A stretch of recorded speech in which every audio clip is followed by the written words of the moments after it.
to that music. I could listen to that. I could listen to that music all day long. All day long. Well, I want to thank you. So this is, look over there. Look at us. By the way, there's 3,000 people right there that have to get in. Should we start without them? Yes. Yes. That's amazing. So this is the biggest crowd of the political season by far. We have 30,000 people. 30,000. Amazing. 30,000 people. I just want to thank everybody. And you know, we have a lot of folks, the Huntsville, Madison area, this whole area, really thriving. You do know that, right? Really thriving.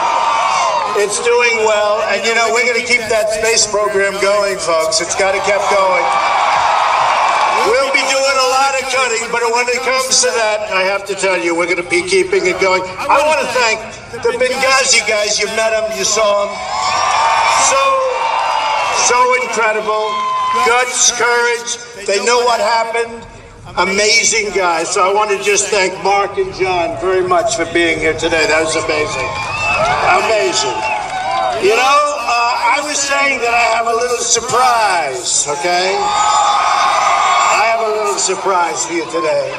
And, you know, over the years, I've developed a lot of friendships. And some people are good, and some people are okay, and some people are lousy, right? And some people are great. But I was so honored because I have a man who's respected by everybody here, greatly respected, and somebody that I have a lot of respect for. He's really the expert, as far as I'm concerned, on borders, on so many different things. But when I think of myself now, and when I think of us, we want strong borders. We want the wall.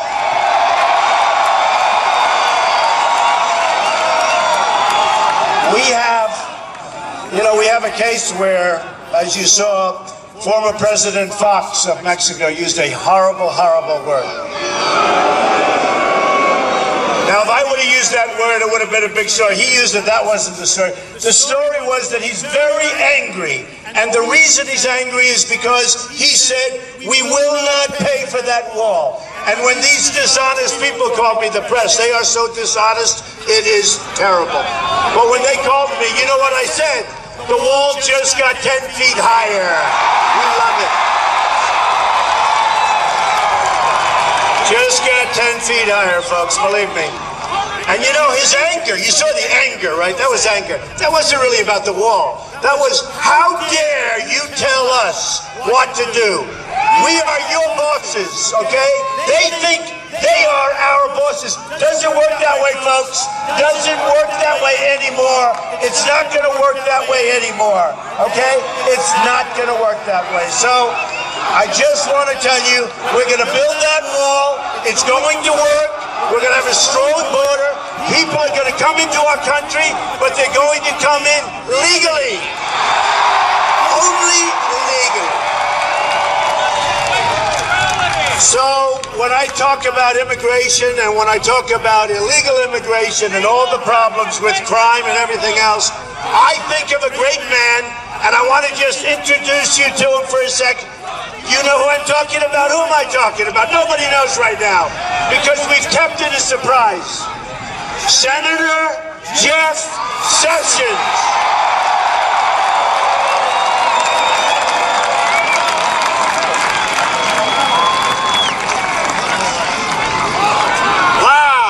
What a crowd this is. I told Donald Trump, this isn't a campaign, this is a movement. Look at what's happening. The American people are not happy with their government.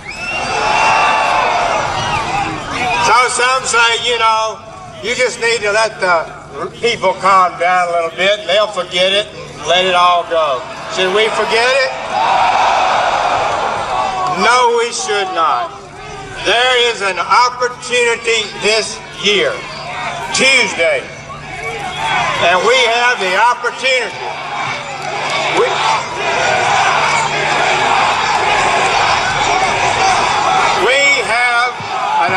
Opportunity Tuesday.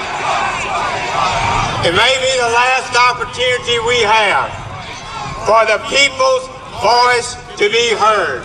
You have asked for 30 years, and politicians have promised for 30 years to fix illegal immigration. Have they done it? Donald Trump will do it.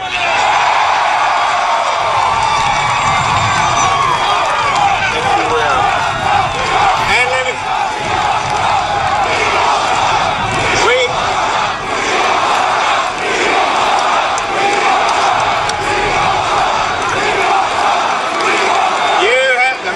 People have known for years these trade agreements have not been working for them.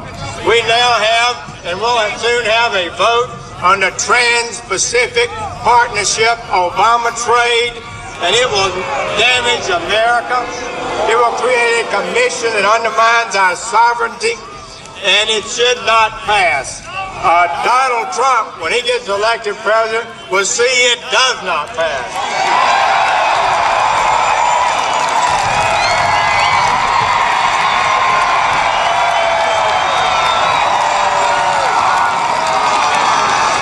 This movement, he doesn't take money from political groups and lobbyists. He is committed to leading this country in an effective way. You know, nobody is perfect. We can't have everything, can we, Mr. Trump? But I can tell you one thing. I think at this time, in my opinion, my best judgment, at this time in Americans' history, we need to make America great again.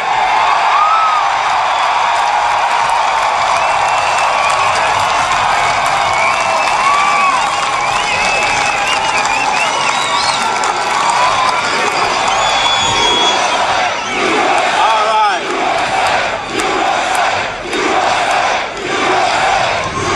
Thank you all. I am pleased to endorse Donald Trump for the presidency of the United States. I believe that we're on a lead. Our movement is afoot that must not fade away. It has the potential to have the American people's voices heard for change. The bosses are you. People in Washington are public servants. They serve you. And we haven't had enough of that. Donald Trump, great to have you in one of the greatest cities in the whole world. The Huntsville, Madison area is fabulous.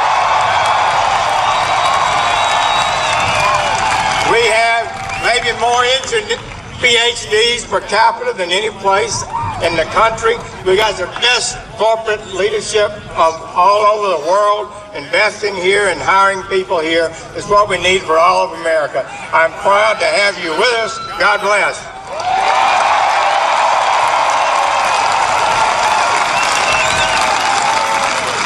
Wow, so great. That is so great. You know, he's an incredible guy.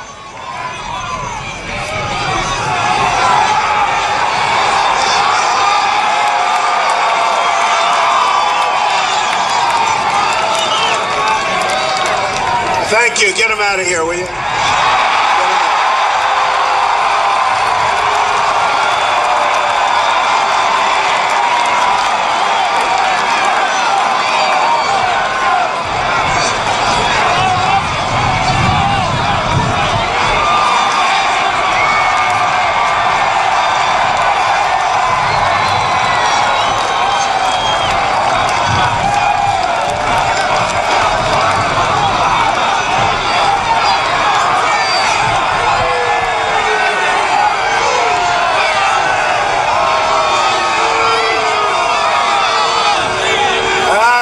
Thank you. Boy, oh boy, never fails.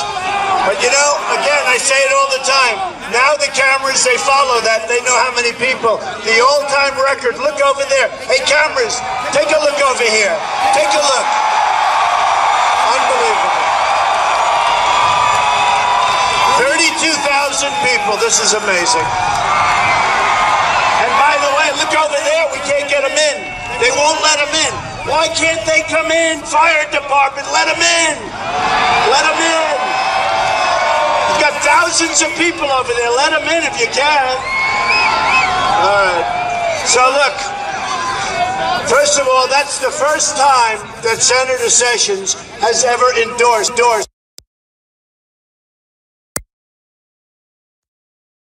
That's, to me, a big deal. So we've had some interesting times together. You know, Time Magazine a couple of weeks ago, they did a cover story that this is a movement. This isn't me. We're going to run it smart instead of dumb. There's never been a time where we've made so many decisions that have been so wrong, whether it's the Iran deal, the borders, like Swiss cheese. We are going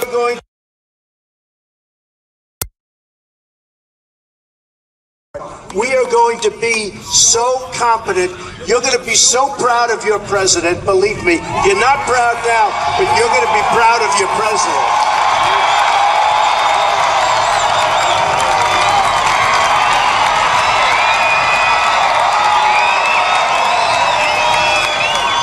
So, over the last period of couple of weeks, nasty things are said, right?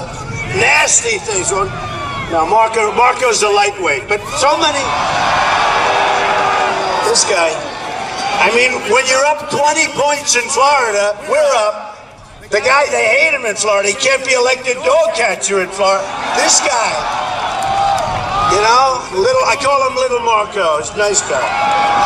But you know, I watched, you saw yesterday, I got the endorsement of Chris Christie. Tough guy, good guy, smart, wonderful guy. And he was so enthusiastic. But I watched, when Chris was running, I watched something I don't see often. I watched a man melt in front of me. Chris started grilling lightweight Marco Rubio. And Marco was standing right here, right next to me during the debate, the one before last. And Chris went into him, and I thought it was okay. He mentioned the Obama phrase once. Then he mentioned it a second time. I said, that's strange. And then I noticed he was like pouring water. He was sweating. I've never seen anything like it. I thought he just got out of a swimming pool with his suit on. I said, what's going on? And I'm saying to myself, I hope he's okay.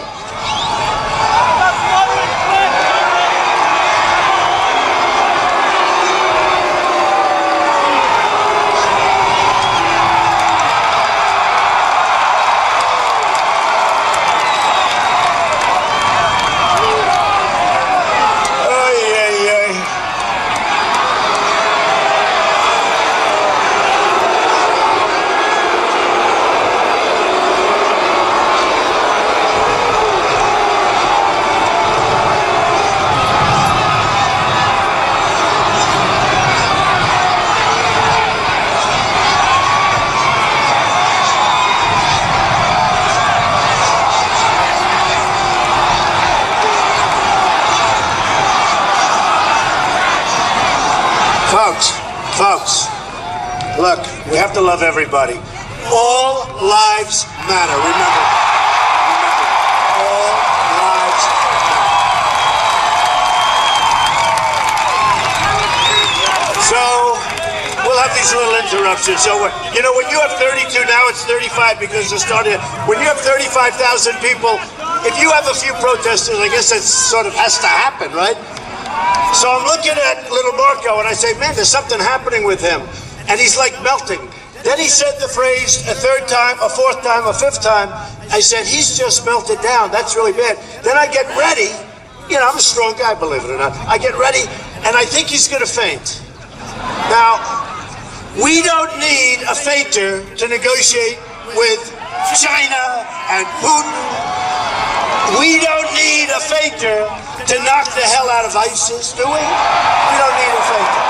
We don't need a guy who's sweating and scared, and I never saw anything like it. So, that's it. Now he wants to act like a big man. Oh, Trump's a con man.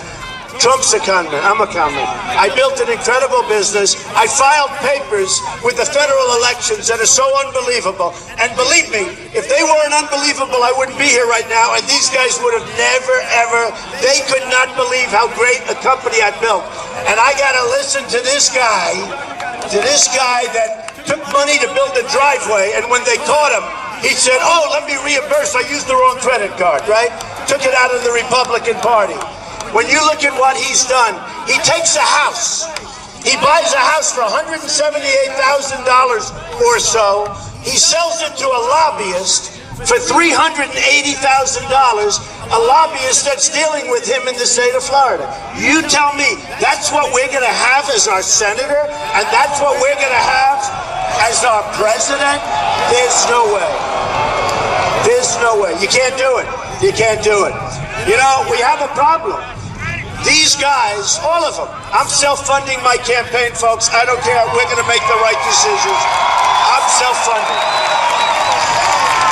But these guys are all taken care of. When you get right down to it, whether it's the drug industry where we don't bid competitively drugs, you know, drugs to make you better.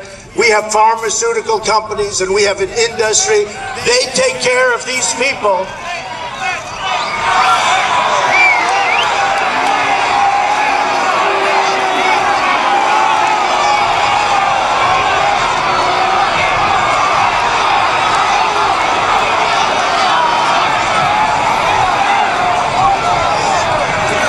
Tell me, isn't it fun to be at a Trump rally? Isn't this fun? It's part of the deal. It's like part of the deal. I remember, okay, you remember this? I said, well, he's not going to make it. Bernie Sanders is speaking. And these two young women came up and they took over the microphone. Do you remember that? And he walked away. And I said to myself, wow. But you remember they came up, no microphone's going to be taken over from me. I guarantee you that. I guarantee you that. Because they're not taking it over from me, they're taking it over from you. Can't happen. And I'll never forget that scene. He looked so weak and so pathetic. And by the way, he's over anyway. It's not going to happen. You saw what happened yesterday. Now, in all fairness, Hillary should not be allowed to run because she broke the law.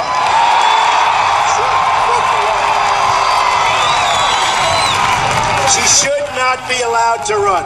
She's probably protected by the Democrats, but she should not be allowed to run, folks, I'll tell you.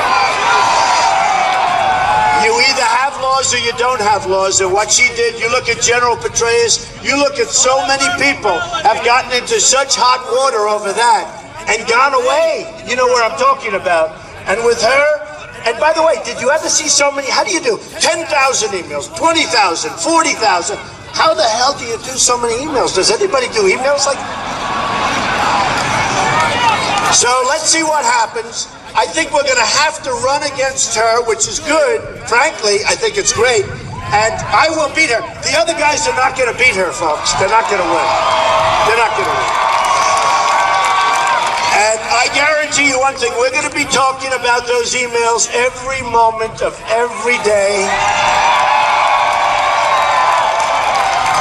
And we're going to shame them into doing the right thing.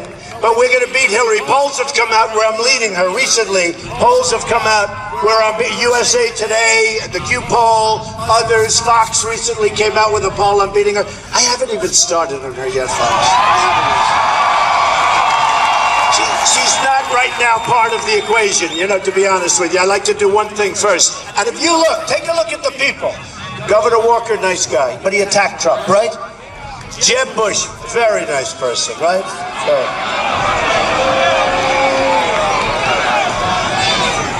Okay, so I don't want to get, Lindsey Graham, this poor guy. And you know, he was so vicious, he was so vicious. And his idea of the war, you know, he thinks he's a military expert. He says, I'm a military expert. We've been listening to this guy for years. Where are we? With nowhere. I know what to do. You know what to do. What I told you to do is the right way to do it. If we listen to some of these guys on the military, we're going to be over there for another 20 years. We can't do it. Look, we've spent $2 trillion in Iraq. We have absolutely nothing. We've lost thousands and thousands of great, great military, young, beautiful people.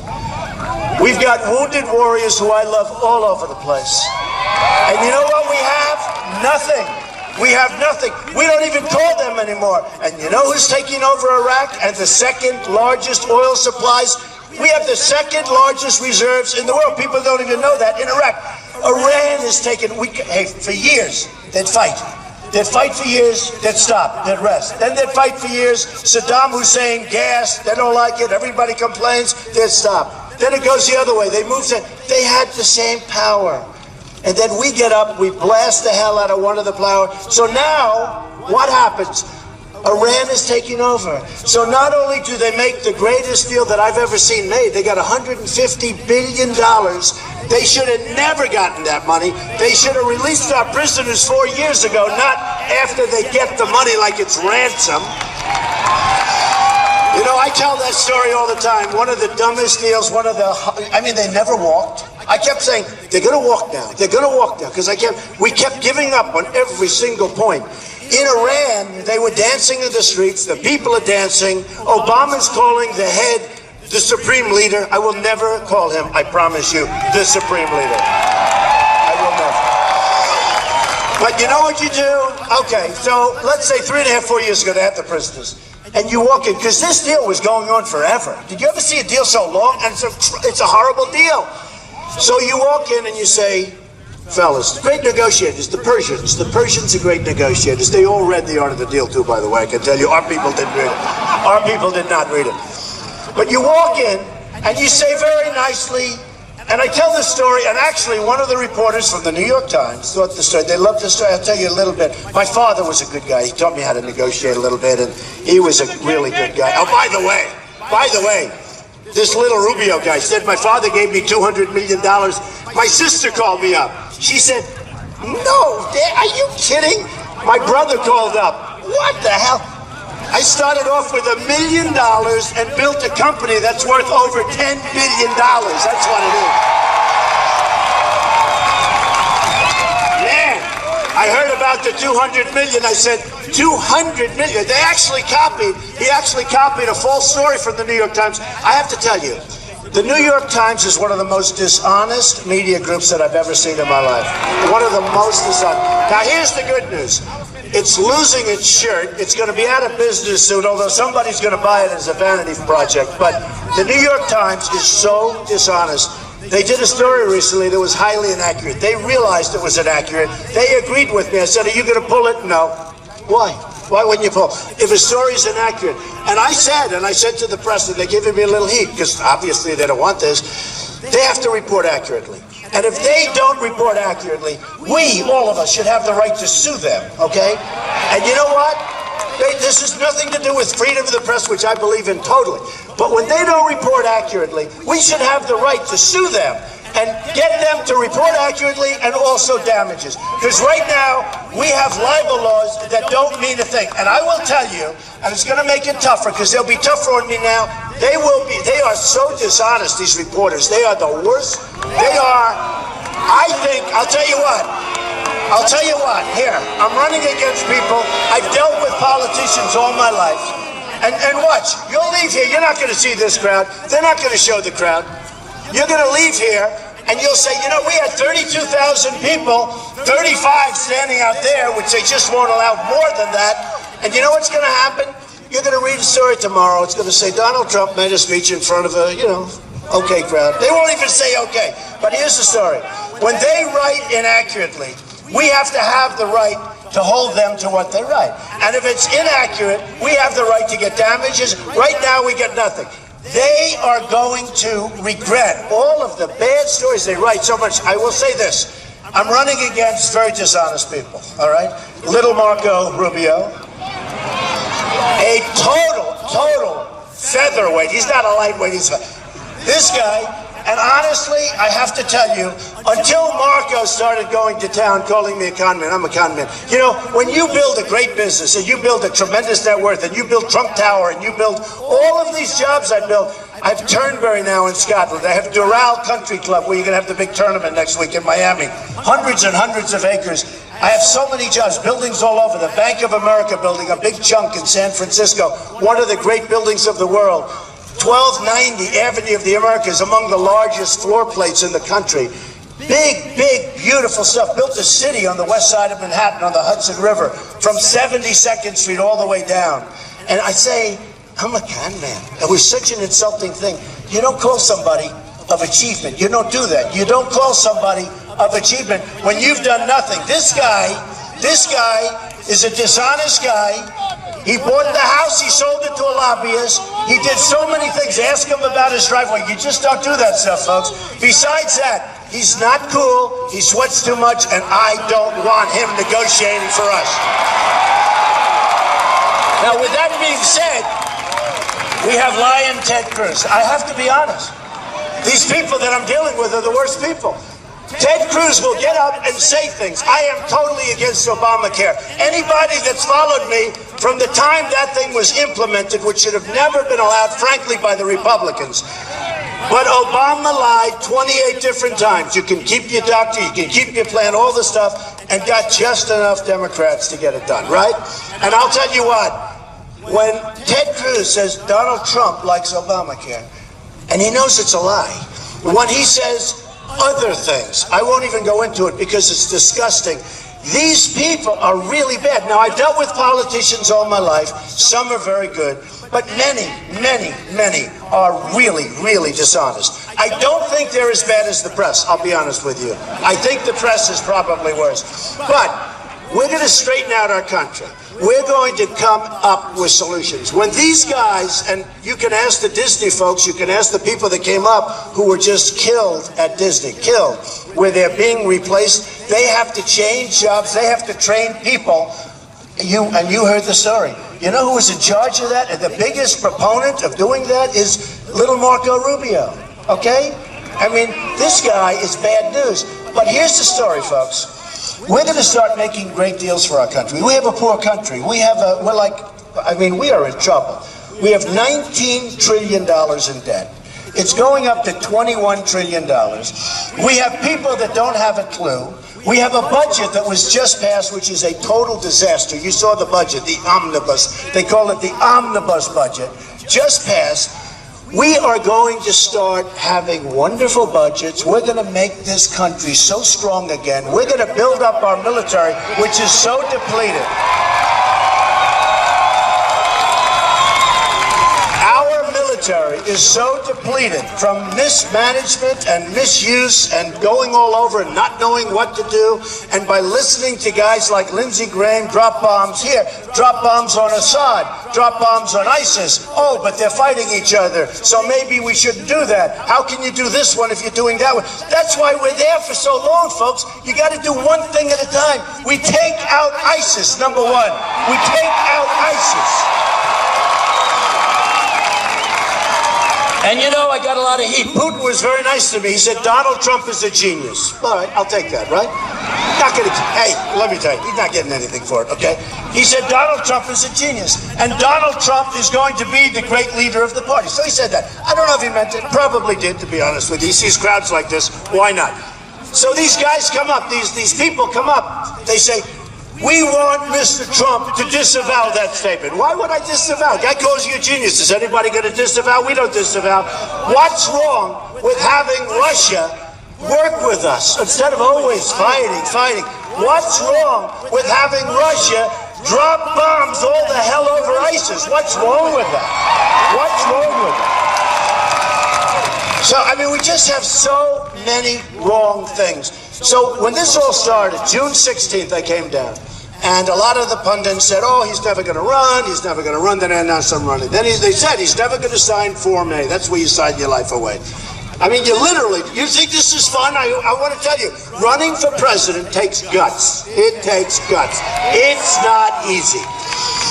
And my wife told me, it was very interesting, Melania. She said, you know, if you run, you love Melania? That's beautiful.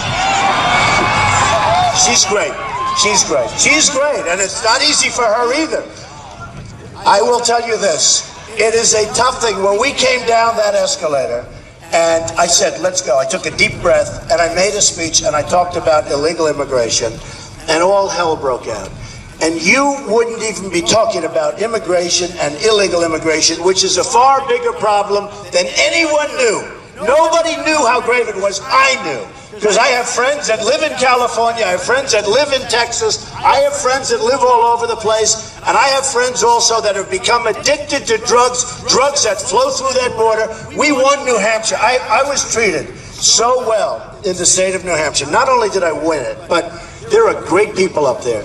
And you go up to New Hampshire and you see the people, and their biggest problem, the first thing they always tell me about is they have a tremendous heroin problem, tremendous. And it doesn't seem right because, you know, the beautiful trees and the beautiful, I mean, everything's beautiful. It's like a beautiful place. And it doesn't seem right. It's pouring through the southern border. We're going to stop drugs for New Hampshire. And I made them a promise. I said, we're going to get this stuff ended. We're going to end it. So I went out and we brought this up and we said, we're going to have strong borders. We're going to have the wall. Mexico's going to pay for the wall 100%. By the way, 100%. You know, these politicians, you know, the other day, I heard two of them. I never heard it before. I heard little Marco, he's up here, and he said, and my wife said to me, I've never heard that before, and honestly I hadn't. But little Marco Rubio said, we are going to build a wall. First time I said, what happened? He's going to build a wall. Because I thought that we couldn't build it according to these guys. And I heard the same thing from Ted Cruz, they're going to build a wall. Sheriff Joe Arpaio, who's terrific, by the way, he's endorsed me. And let me tell you, Joe Arpaio from Arizona knows about borders. Do we agree? And he endorsed them. So what happened is I gave the speech, and then people sort of were very critical. Rush Limbaugh actually said, I have never seen anybody take more incoming, take a beating from the press. It was brutal for a couple of weeks. Then people started to realize I'm right.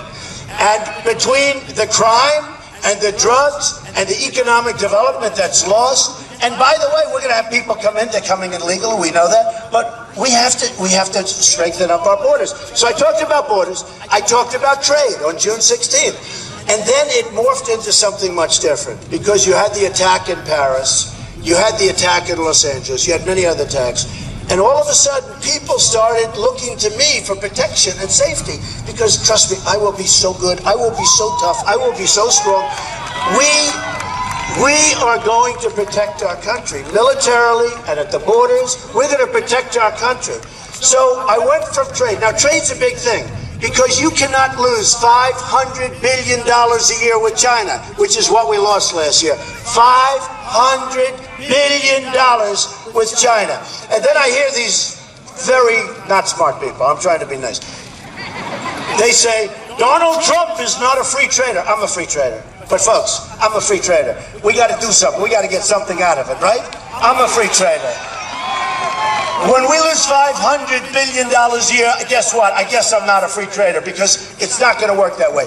I know China very well. I have great friends in China. They pay me tens of millions of dollars for apartments in Manhattan. The largest bank in the world from China is a tenant of mine in one of my buildings, okay? I know more about China than I have the Bank of America building in San Francisco because of China. And I got it in a very hostile fashion. You would be very proud of me, actually, if you want to know that.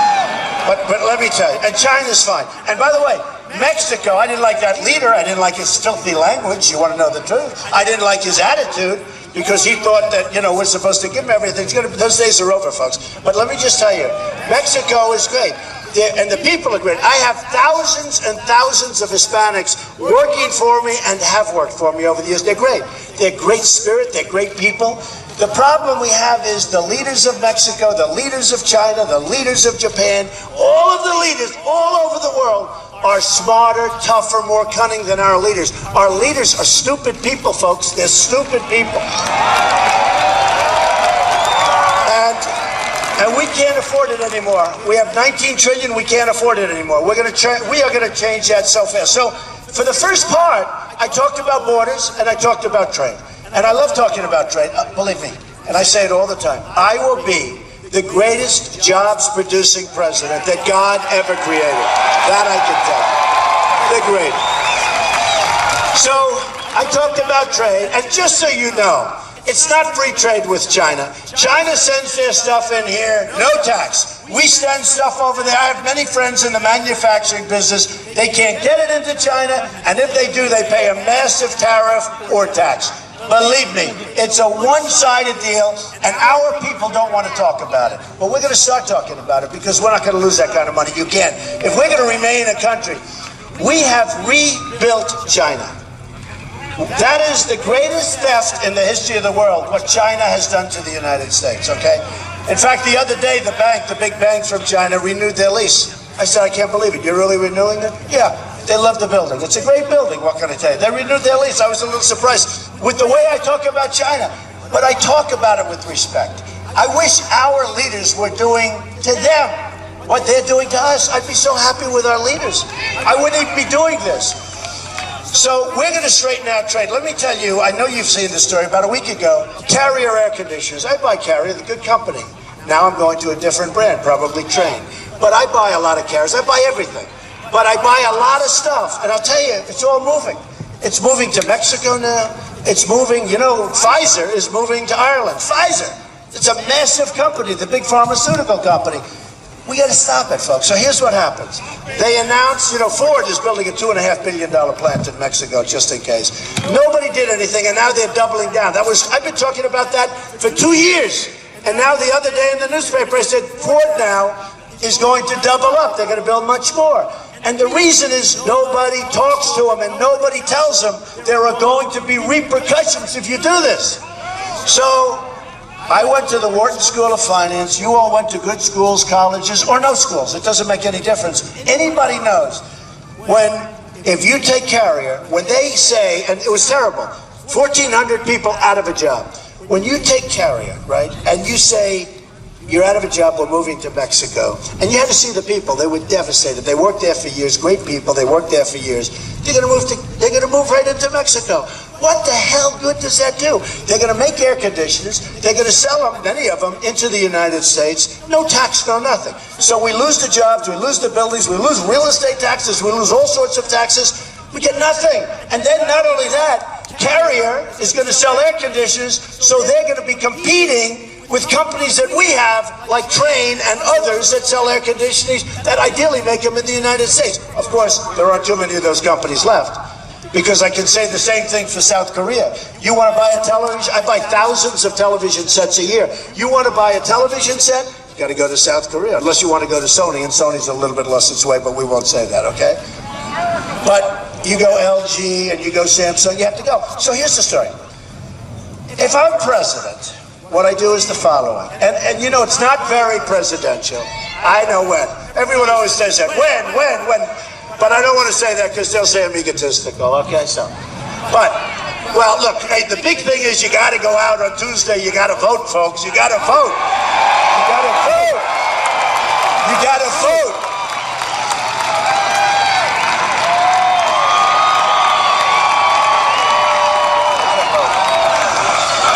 You got to vote or the movement ends. Our movement, look at that. Look at that. Oh, I love that. Look at that amount of people. Boy, I wish you could have gotten a better location. Look at that. I wish the cameras would just focus once on that area. It's so unbelievable. It's so crazy. And I wish they'd focus on that area where we have 4,000 people standing. That they won't let in. That's so sad. I don't know. I would have let them in. I mean, why is there a fire hazard when you're standing outside? Why? In all fairness, I'm sure I'd like the fire. I have this problem, you know? I work very hard. My best friends have become fire marshals because every time I go to a place, we need the help of the fire marshals. But usually it's on the inside of a building. And even there, I say, do me a favor, let the people come in because they have to go. You got thousands of people standing out there. How the hell can you have a problem? We're outside. There's no building. We're outside. Let them in, Mr. Fire Marshal, whoever the hell you are. Let them come in. Let them come in. Come on. I don't get it. I don't get it. You know, we have to be. See, that's right. We need common sense in the world, right? We need common sense. You know, if we're on the inside of a building, I say, okay, could you let some in at least? Because we send away thousands of people. I hate it. I hate it. I've gone back to areas just to take care of the people that we sent in. But when you're in a building like, when you're in a thing like this, it's ridiculous. Okay, so here's what we do. It's not very presidential, right? I shouldn't be calling up Carrie. I'm the president of the United States. Now, if one of these other guys heard about it, like Rubio or like Cruz, number one, they don't care, you're right. Number two, they're taken care of, and a lobbyist will see them and say, you can't do that. The lobbyist represents, and he's this, and they gave you money. Okay, so nothing's going to happen. But me, I'm not asking. I have turned down so much money. I feel so damn foolish. I tell people, my whole life is about money accumulation. I tell people, I'm sort of greedy. It's like money. That's what I do, money. I care. Now, I tell people, I have a friend who's a great guy from Las Vegas, a very, very powerful guy, very big guy, Phil Ruffin, very rich guy. He wants to give me $10 million. Another one wants to give me $5 million. I have guys who want to give me 20. They'll give me anything I want. I would have the greatest fund ever assembled by mankind, okay? And I keep saying no. And Phil comes over and says, Donald, sees me a month later, when can I give it? No, I don't want it. And I sort of feel foolish. I've never done that before. I feel like, what am I doing? I keep turning down. And I don't even know if people appreciate it. I'm not sure that they appreciate it. I don't know. I have a man who's a member of the Mar-a-Lago Club. I like you too. I actually love you. I love everybody here. I tell you, we have, every poll says that Donald Trump has by far the most loyal people. That, I shouldn't say this, but they say, I can do anything and they still love me. And you know what? You can do anything and I'm still going to love you too, believe me. So I have a member of the Mar-a-Lago Club, very, very rich guy, tremendously rich guy. He's in the credit card business and he's fantastic. And he sees me, Don, I'd like to give you as much money as you'd want for the campaign. Don't forget, I've been #1 since I started, right? Since June. I mean, we started off at 5%, 7%. Every time we'd go 5%, and these guys would say, well, he's reached his cap. Then the next week it goes to 12%. And these people back there, this moron, Karl Rove, he's a total moron. You listen to guys like Karl Rove, you are never going to win another presidential election, I will tell you that. But Karl Rove, I mean, he is the worst. Anytime I see him, I say, turn off the set. He still thinks Romney won the election. You know that? He's going around, Romney won the election, he won the election. You listen to these people, you're never going to win again, folks, I'm telling you. So then I go to 12%. And they say, oh, he's reaching out. Then I go to 20%. Then I went to 24, 25%. Then I went to, and every time. Now today, Reuters has me at 44% national. 44. And don't forget, that's with 5 people. And actually more than that probably, because they probably have a couple of others before that, who knows. But that's with other people. So 44. So now they don't say that anymore, because you know what? I'll take 44 all day long with 5 people, right?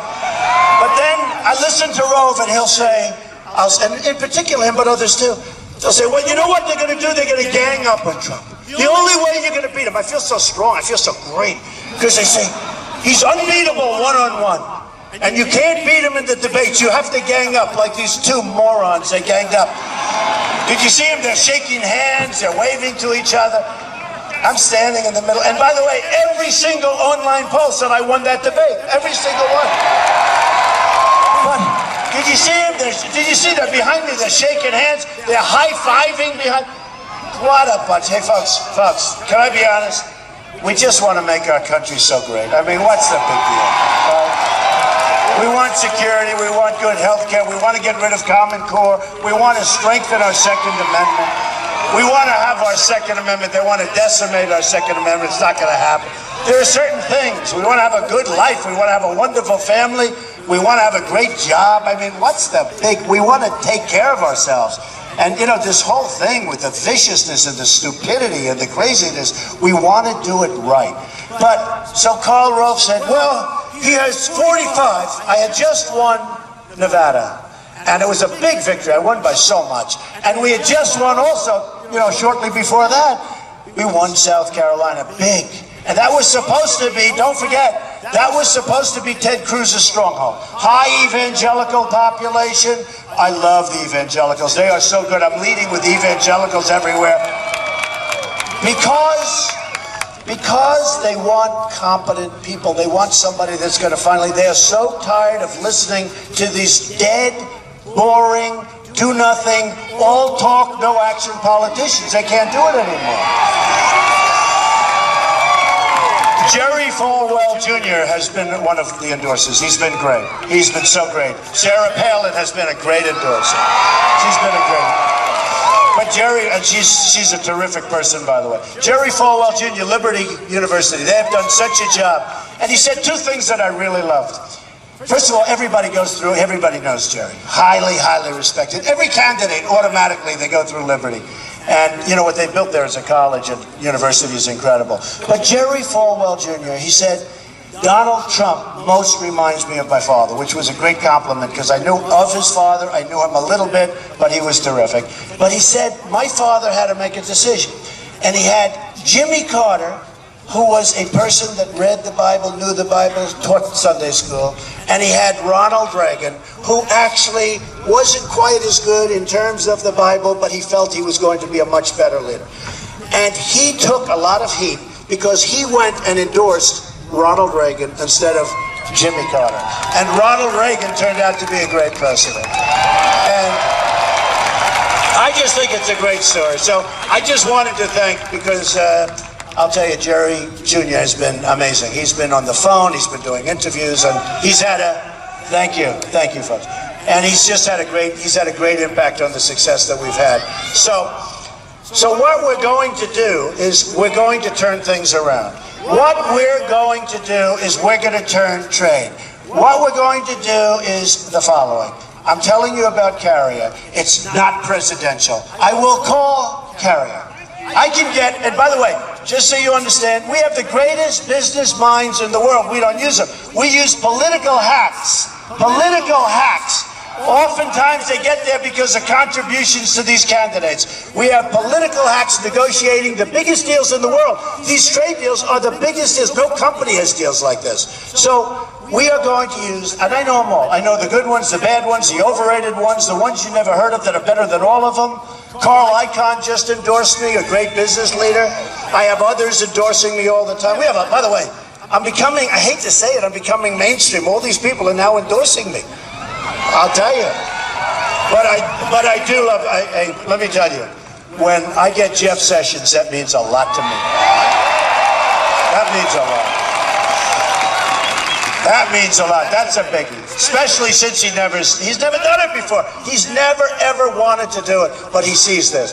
So I would say to Carrier, look, I want to do it myself. I know it's not presidential. These characters in the back, they're going to say, Donald Trump would call up as the president, Carrier. You know what? I'll do it. I'll do it quietly. I'll say here. They'll say, oh, the president of the United States is on the phone, right? And I'll say, listen, Mr. So-and-so, here's the story. I hope you enjoy your plant. I know it's going to be beautiful. I love the fact that you're going to put a lot of Mexicans to work. I think it's a wonderful thing.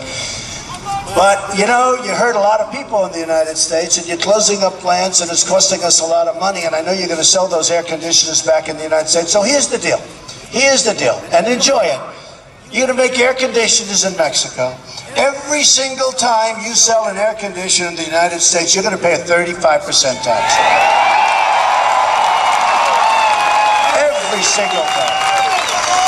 And by the way, I hate to tell you this, I would say the exact same thing to Ford, and I would say the exact same thing to Nabisco, and I'd say the same thing to every damn company that wants to leave our country.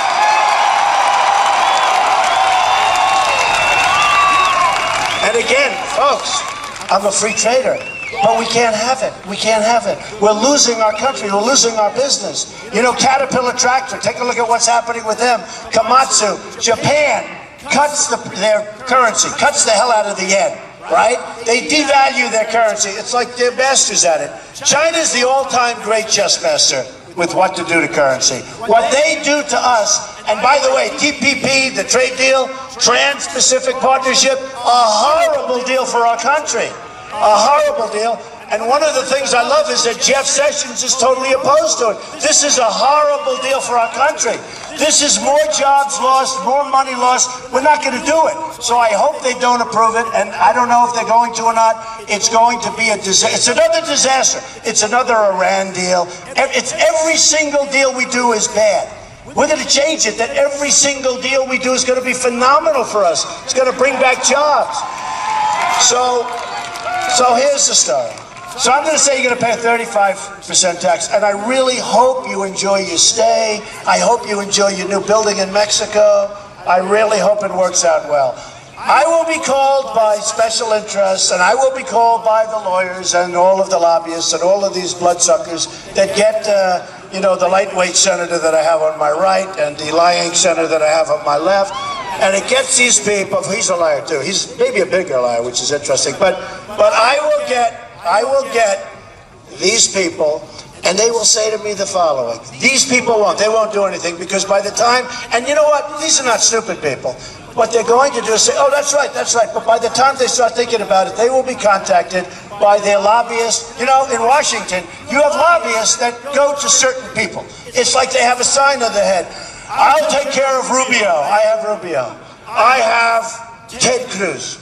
And these guys have such power over our Senate. That's why we make all these bad deals. A lot of times you think we're making bad deals. A lot of times you think the people that run it are so stupid. They're not stupid. They know it's bad, but they do it because they get essentially paid a fortune in campaign contributions and probably other things, honestly, that we don't know about, okay? Probably other things. I don't want to be accusing anybody. I would never want to accuse anybody of that, of course. But they probably get things that you don't want to know about, although I'd like to know about it. Okay. So I will tell him, no, you're going to pay 35%. A couple of people will call me. They haven't given me anything. Again, I don't want their money, right? They haven't given me anything. So I'll say, no, you have to go. Within 24 hours, I will get a call from either one of their representatives or the head guy, probably the head guy. And he'll say, Mr. President, we've decided to stay in the United States, okay? It's gonna happen. Now, let me just tell you something. That is not 80% sure or 90%. That's 100%. It's 100%. We're talking about 100%. It's not like, oh, gee, maybe we can get lucky. We can make such incredible deals. Our military. We protect the world. We spend more money on military than other countries, many countries put together. We spend more than any country has ever spent times 10. One of the reasons is we're protecting everybody else. It's not for us. We protect Germany. We protect Japan. With Japan, if we get attacked, they don't have to do anything. They can watch it and say, wow, that's really exciting to watch. If they get attacked, we have to go and protect them and probably end up in World War III. What kind of deals are these? What kind of deals? So, Japan, we protect Japan. We protect South Korea. I have buildings in South Korea. I like South Korea. But we don't have the money to do it anymore. What is that? Oh. Uh-oh. It's ISIS. Get him down. Oh, I'd shoot that guy down so fast your head would spin. What do you think General MacArthur would do? What do you think General George Patton would do with ISIS, huh? Hey, how long do you think ISIS would have been around, right? With General George Patton, who was a rough, tough guy. You don't get rougher, but his people loved him. They'd do anything for him, and they'd die for him. We don't have that today. Today we have generals that go on television and say, well, you know, ISIS is very tough. It's very, believe me, we have the right people. We have the right minds. We have the great military. It is seriously, by the way, it is seriously depleted. General Oriano, when he left, again, he goes on television. People shouldn't do this. He goes on television and he says our military is the most depleted of any time that he's ever seen or heard of. That might mean from the beginning. Now, honestly, he's a good man, but he shouldn't say that. Why should we tell the enemy that? That's what we're doing. We're going to build it up. I'm going to build it up fast. By the way, it's the cheapest thing we can do. Nobody's going to mess with us, folks. It's the cheapest thing we can do. I don't want to use it. But it's the cheapest thing we can do. So we are going to buy and we are going to get all of these countries that are making a fortune. South Korea is making a fortune. Germany is making a fortune. Japan with the cars, millions of cars, we send them practically nothing. These deals are no good. They're going to come up and they're going to pay. And they're going to pay for protection. And we want to be very nice. And you know what? We'll have a better relationship with them than we do now. We don't even have a good relationship. China is building a military fortress in the South China Sea. They did not go through the environmental impact process. Do we agree? I don't think they're worried about the snails and the fish and the snakes. They build. You know what they do? They say on Tuesday morning, we want to build there. They start around two hours later. With us to do that, it would take 45 years of environmental impact studies. Oh, this country. Obama, he's always talking about the carbon footprint. He has a news conference. He talks about the carbon footprint. Then he takes Air Force One, an old 747 with engines that spew it, right? And he flies to Hawaii. And he plays golf, and he's there for almost like 3 weeks. This guy plays more golf than the people on the PGA Tour, I'm telling you. More. So, we're going to get our jobs back, folks. We're going to get our jobs back. We're going to take care of our military. We're going to do such an incredible job. We're going to take care of our vets. Our vets are treated so badly. The illegal immigrants, in many cases, and I'm serious about this, are treated better than our vets, and they get more than our vets, and we're not going to let that happen anymore. We're not letting it happen.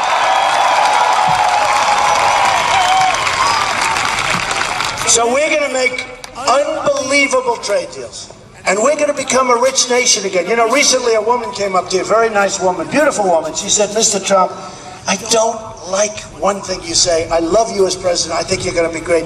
But please don't say we're going to become a rich nation again. It doesn't sound good. I said, no, it sounds so great. Because we can't become great unless we're going to become rich again. We can't become great if we're losing $500 billion a year to China and hundreds and hundreds and hundreds of billions of dollars to every other country. We don't make good deals anymore. So here's the deal. I don't want your money. I don't want anything. You know, other guys come up, please send money to such and such an address. Even if I don't want any money, I don't need any money, I want you to do one thing. On Tuesday, this is our movement. This is our movement. Happy birthday. It's his birthday. It's his birthday. You believe this? I love you. Can you hear me over there? I love you people. I love you. I love you people. Man, is that a lot of people. I love you people.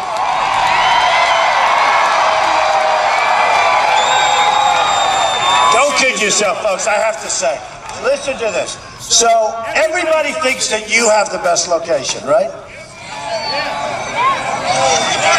They do. You know why? Tomorrow morning, they're going to become famous, and they can only see the back of your head. They're all going to be famous. So look, here's the story. No money, I don't want money, but on Tuesday you have to get out and vote. And we have to win big. We have to win big. I love Alabama. I do love your football team. How good is that team? How good? Man. I love champs.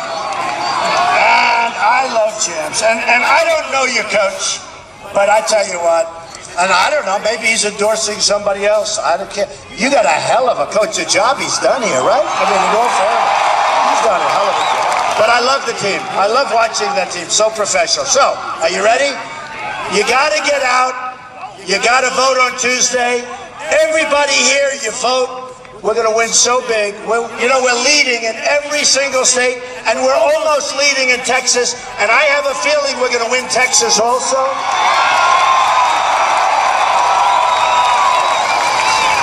And we want to keep this movement. You know, one of the big writers said, in the history of politics in the United States, and I don't even understand it, they said there has never been anything like this that has ever happened. They have never seen anything like it. It's so amazing. They call it a phenomena. You're a phenomena. We're all a phenomena. You're a phenomena. So here's the story. And one of them said to me, congratulations. I said, on what? It's never been done before. One of the biggest writers, highly respected, liberal, but that's okay. He said, it's never been done before, what you've done. I said, what have I done? He said, what you've done, the crowds, the enthusiasm, you've changed politics. Don't forget, I spent my money. I've spent less money than some of these guys. Some of these guys, one of them spent $158 million, and he was close to last place, and I spent peanuts, and I was first place. Wouldn't it be nice if our country could do that? Wouldn't that be great? Right? Wouldn't that be great? And we'll do that. In education, so important because it's about the American dream, right? I always say, the American dream is dead, which it is. The American dream is dead, but we're going to make it bigger and better and stronger than ever before. But to be a piece and to get a piece of the American dream, education's so important. It's so, kids, all you kids out there, just go and do something you like and listen to your parents, but education's so important. So in the world, the top 30 countries, we're last, and yet we're first in money spent. So we're first, we spend more money per pupil by so much more than number 2. You wouldn't even believe it. It's like number 2 doesn't even exist. So we spend much more money than anybody else per pupil, and yet we're last. You have Sweden, you have Norway, you have Denmark, you have China, and we're number 30. You have countries on that list that you've never even heard of, and we're number 30. So we spend the most, and we are the worst, okay? We are going to change it around, folks, and that goes with purchasing. That goes, we are going to purchase, we're going to start competitive bidding in the drug industry. We don't competitively bid. We're losing billions and billions and billions of dollars. We don't even bid stuff. We don't bid properly in the military. How often do you read where they're getting a plane that they don't want? Because that company has more political muscle than the company that makes the plane that everybody wants, which is cheaper, faster, better. I mean, I see it all the time. It's terrible. Those days are over because nobody's taking care of me, folks. Those days are over. So here's what I want. You are going to go on Tuesday, hopefully. First of all, I love you. I love you people. I love you people. True. Thank you, man. Thank you.